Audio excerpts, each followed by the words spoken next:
Magandang araw po sa inyong lahat, Luzon, Visayas, Mindanao, pati na rin po sa mga kababayan natin mga OFW. Welcome po sa panibagong reaction video dito sa Makapili TV. So panibagong atake na naman po ang ginagawa ng mga bata ni Tambaluslos. So sa ngayon po, ang kanilang ginagawang panggigipit sa Vice President, inilalagay po sa lookout bulletin po ng NAIA, ng Immigration, ang mga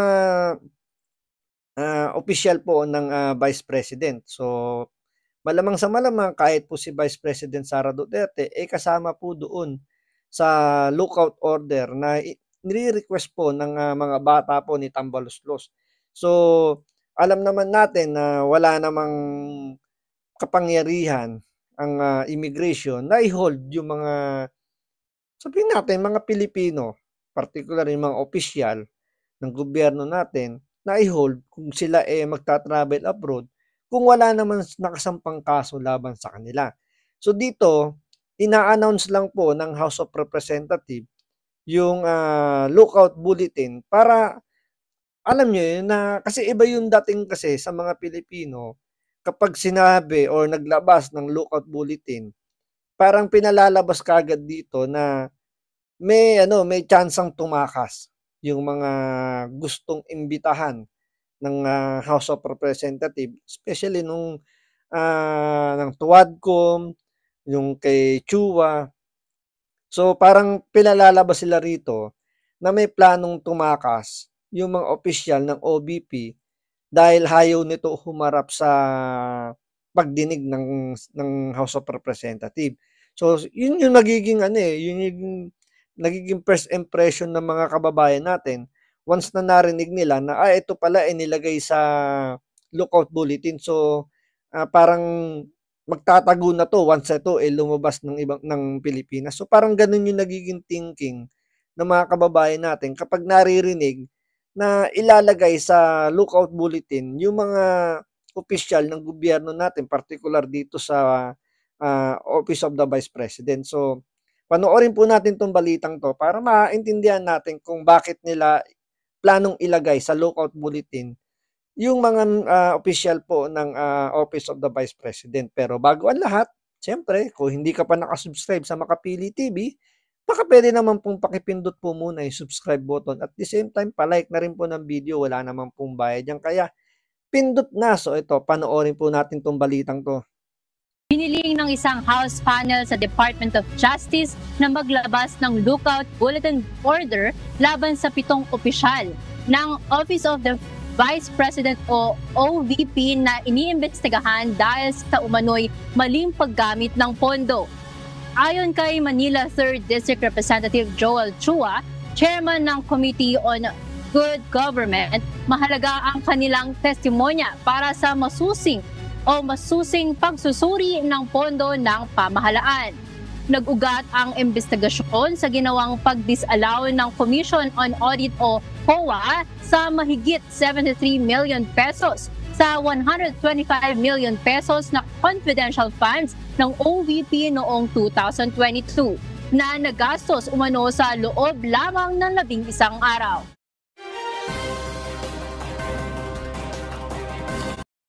OVP. So ito hanggang ngayon, ang issue pa rin nitong House of Representatives ay yung confidential funds ng Office of the Vice President. So dito pinalalabas nila na yung paglabas ng memo or ng sabihin natin ng report ng COA dun sa disallowed na yung notice of disallowance ng OBP, pinasasama nila na sinasabi nila na mali raw yung paggamit ng budget ng OBP. So doon pa rin sila umiikot. Kasi yun lang yung pwede nilang magamit, particular kay Vice President Sara Duterte, para masampa nila ng kaso at mapa-impeach.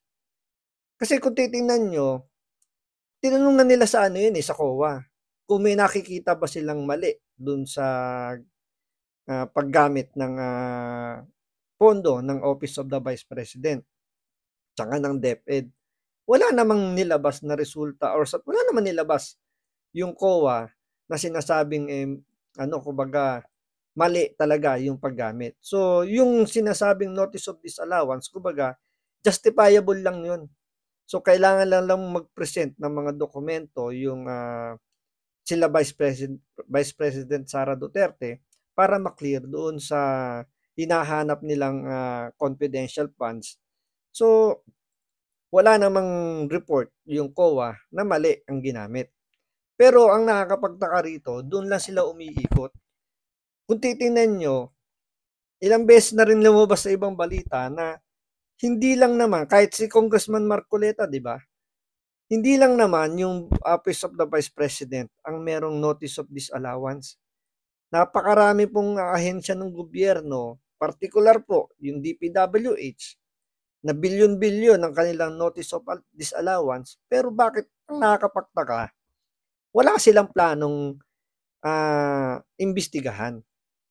Siguro dahil karamihan nga ng mga proyekto ng mga mambabatas natin inilalagay sa DPWH.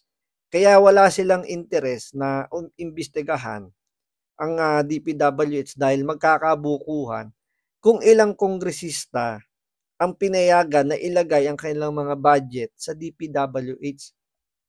So magkakaalamanan na may katotohanan yung sinabi ni Vice President Sara Duterte na may mga congressman, particular doon sa DepEd, di ba sinabi niya, may 2 congressman daw na hinihingi yung kanilang kickback doon sa proyekto ng pagpagawa ng ng mga school building, ng maintenance. So, kinukuha. So, malamang sa DPWH, ganun din yung ginagawa nitong mga congressman na to. Siyempre, once na naglagay sila dyan ng proyekto, bibigyan na ng budget yan ng DPWH at malamang doon na rin kinukuha ng mga mambabatas yung kanilang mga kickback. Kaya siguro, itong mga mambabatas natin, walang plano na imbestigahan yung notice of disallowance ng ibang ahensya, particular dito sa DPWH dahil nga magkakabukuhan. Ngayon, bakit ba laging si Vice President lang yung talagang tinatarget nila? Siyempre, kung titingnan sa survey, nasa mataas na pwesto pa rin po ang Office of the Vice. Si VP Sara, mataas pa rin yung nakukuha niyang kumpiyansa na malaking posibilidad na manalo siya sa susunod na presidential election. At yan ang hindi nila kayang tibagin until now. Kaya ang ginagawa ngayon, lahat ng pwedeng magpabagsak sa Vice President, gagawin nila. So, alam naman din nila na wala rin namang mangyayari diyan sa isinasampa nilang impeachment. Puro ingay lang yung ginagawa nila para at least umabot man yan hanggang 2027, hanggang 2028. So, pwede nilang siraan hanggang 2028 bago mag-file ng Certificate of Candidacy para sa pagiging presidente. Itong si VP Sara. Ngayon, kung alam din naman nila na hindi tatayo yung impeachment dahil siyempre, both houses yung dapat magdinig dyan. So, dadaan din ng Senate dyan. So, kung hindi a-aprobahan ng Senado yan, baliwala yung impeachment. Tandaan nyo, sa Senado, malaki yung chance na hindi lumusot yan. Kasi doon, kahit paano, medyo independent yung Senado kahit na andun yung waiter ni First Lady Lisa Marcos, pero yung mga miyembro doon sa Senado ay independent. Hindi kagaya dito sa House of Representatives, siyempre pinsan nila yung may hawak. Tapos yung mga bata ng pinsan niya, sip-sip sa presidente. So, most likely, lulusot sa House of Representatives yung impeachment. Pero pagdating sa Senado, malabo. Kaya hindi nila masyadong pinagbibigyan ng pansin yung impeachment kasi nga, alam nila hindi lulusot yun. So, ang kailangan lang nila, propaganda lang ng impeachment para lang mapalabas silang masama yung ginawa ni Vice President Sara Duterte. Ngayon, ang tutumbukin naman nilang hindi dito, yung pagsasampa ng kasong plunder. Kasi yun, medyo mas mabigat yun dahil pandarambong yun. Pero sa marami rin naman nagsasabi na hindi rin lulusot. Dahil when you say plunder, pandarambong, kailangan may kinuwang pera yung Office of the Vice President o si VP Sara. Pero kung tatanungin mo naman yung COA, wala silang nakikitang report na magsasabi na may dinampot o may nagnakaw ng pera si Vice President Sara Duterte. So, talagang puro propaganda lang ang ginagawa nitong mga bata ni Tambaluslos. So, parang ang labas dito talagang ang pinaka main goal lang nila dito, hindi talaga ma-impeach, hindi makasuhan si VP Sara, pero ang pinaka-target lang nila rito ay masiraan si VP Sara hanggang 2028. So, kumbaga ngayon pa lang, nag-ooperate na sila para bago man lang dumating yung oras o yung araw ng pangangampanya, sira na yung imahe ni Vice President Sara Duterte, mabango na yung imahe ni House Speaker Romualdez dahil sa pamimigay ng ayu-ayuda. So, kaliwat kanan yung mga ayudang nilalabas, samantalang yung mga na biktima ng baha, ikakarumpot lang yung ibinigay nilang budget. Tapos ngayon, ginagamit nila ngayon yung salitang lookout order para sa mga opisyal ng OVP para pasamain lang yung imahe. Kasi kahit naman merong lookout order na ilabas yung immigration, still makakabiyahe pa rin naman sila. Pero syempre yung nga gaya na sinabi ko, sa tingin ng ibang kababayan nating Pilipino, pag once na ikaw ay inilagay sa lookout bulletin, parang ikaw ay meron ka ng ginawang hindi maganda at meron ka ng intensyon na tumakas para pagtakpan yung mga kinasasangkutan mong issue dito sa Pilipinas. So, yun lang talaga ang target nila. Propaganda lang, gaya nung ginagawa doon sa Tuadcom. Yung mga, sabihin natin, yung mga human right yung nag-advocate sa human rights. Di ba? Mapapansin nyo. Sabi nga ni Senator Bato de la Rosa, ilan na ba yung naisampan yung kaso? Ang sagot, wala. Bakit? Hindi naman daw nila trabaho magsampan ng kaso eh.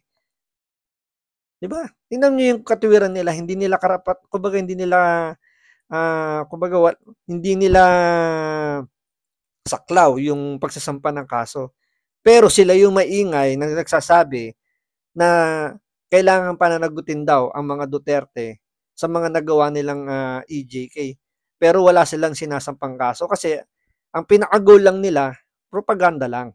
Para siraan lang at makilala sila at ginagamit lang nila yung issue para makilala sila para sa darating na mga eleksyon magamit nila bilang political agenda para makapwesto sila sa gobyerno, 'di ba? 'Yun lang naman yung pinaka-target diyan nitong mga bata ni Tamba. Propaganda lang po. So maraming salamat sa panonood. Ingat po kayo lagi. God bless.